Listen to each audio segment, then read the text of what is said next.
Hey everyone, this is a review of Milwaukee's new 1/4-inch drive socket sets. They've got a metric set, 4822-9504, and an SAE set, 4822-9404.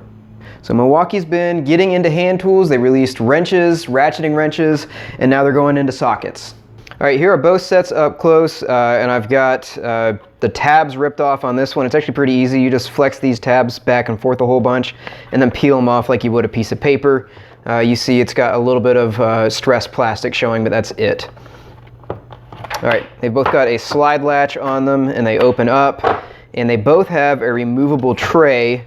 So if you want to take this out and set it in your toolbox, it doesn't take up a ton of space like the case does, and you can access these without having to pull the drawer all the way out.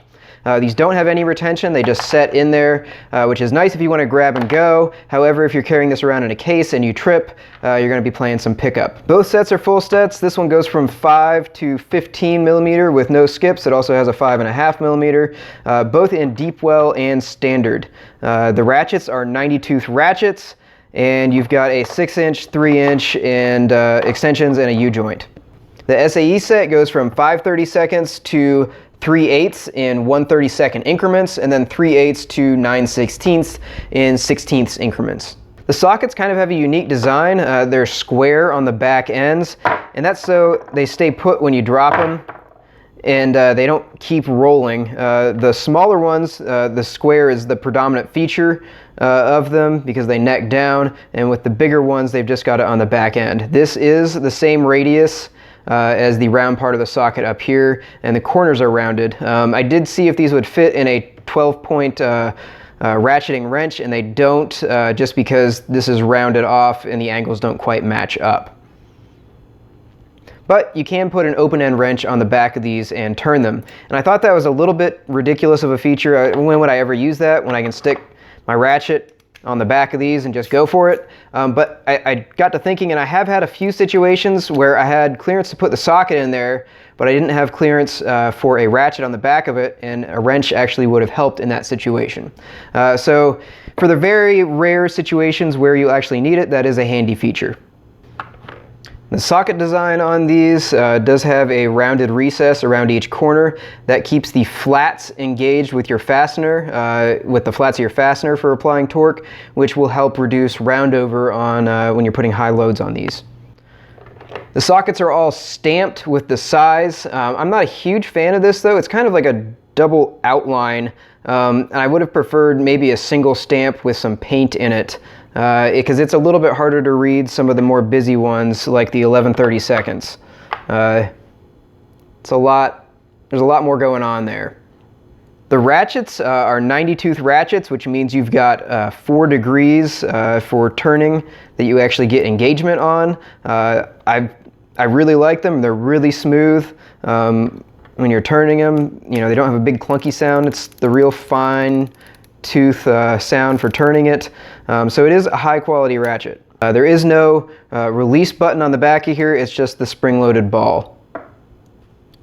All right, let's go ahead and open this thing up. I'm going to try not to get any sawdust in it because it is a woodworking garage here I primarily do this with. So we'll see if we can keep this clean with some shop towels and some gloves. This is a 00 Phillips bit, and you can see these little screws have Loctite on them as well to keep them in. They aren't too hard to get out though.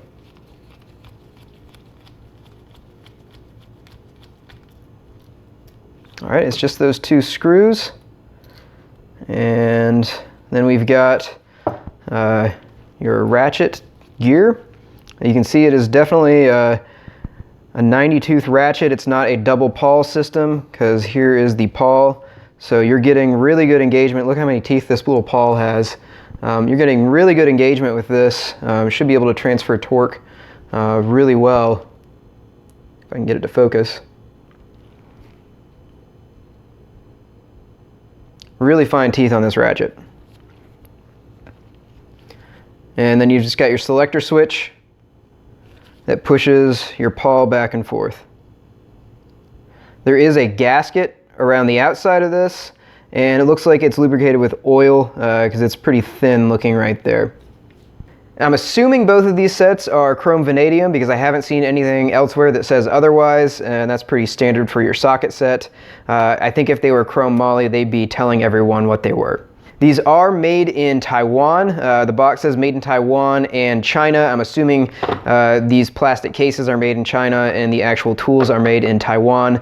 The wrench sets they have are also made in Taiwan. I'm getting both of these sets because my truck is all metric, and everything I do with tools in my shop, like fixing table saws and you know, adjusting things, is pretty much all SAE. So I've used the SAE set so far. I haven't really used the metric set yet, but so far I've really liked it, and you shouldn't have really any differences between the two.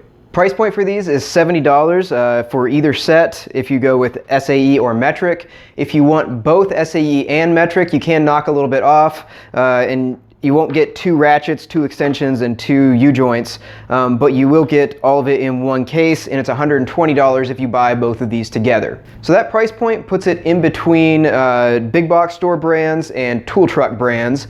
So it's kind of in the middle. It does have a lifetime warranty, but you can't physically go in and exchange it for a part like you can with Husky or Cobalt, but you also can't wait for the tool truck to come around like you can with Mac and Snap-on. So I'm not really sure how the warranty service will work. Even though it is a lifetime warranty, that is kind of one point against it, I think. Let me know if you have any questions in the comment section below, and once again, don't forget to subscribe.